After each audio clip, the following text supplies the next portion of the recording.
2024-এর শুরুটা অতটাও ভালো ছিল না, কিন্তু শেষটা আমার সারাটা জীবন মনে থাকবে। কারণ দিনটা আমি এতটা সুন্দরভাবে কাটিয়েছি। দিনটা ছিল 31 ডিসেম্বর। বোনের আবদার ছিল একটু মোমো করে খাওয়াতে হবে, তাই আমি আর বোন মিলে শুরু করে দিলাম সকালেই মোমো পিকনিক। সকাল সকাল বোনের সাথে পিকনিক করে আসার পরে আমি দেখি আমার মায়ের বান্ধবীদের সাথে মায়েরও পিকনিক ছিল, আর বাবার বন্ধুদের সাথে বাবারও পিকনিক ছিল। আর তার জন্যই তাদের দুজনের পিকনিকে আমরা তো গেছিলাম। আর এই যে আমার মা নাচতে এত লজ্জা পাই, কি বলবো। পিকনিকের মধ্যে আমি ঠেলে ঠেলে পাঠাচ্ছি যে একটু নাচ করো, একটু নাচ করো। এখানে চুপ করে দাঁড়িয়ে আছে, কি করবে বুঝতে পারছিল না।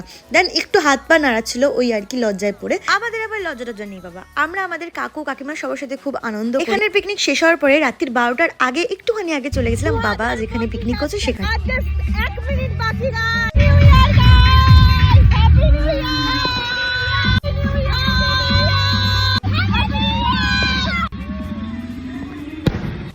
একটা ভিডিওতে পুরো জিনিসটা শেয়ার করতে পারলাম না, তাই নেক্সট ভিডিও তাড়াতাড়ি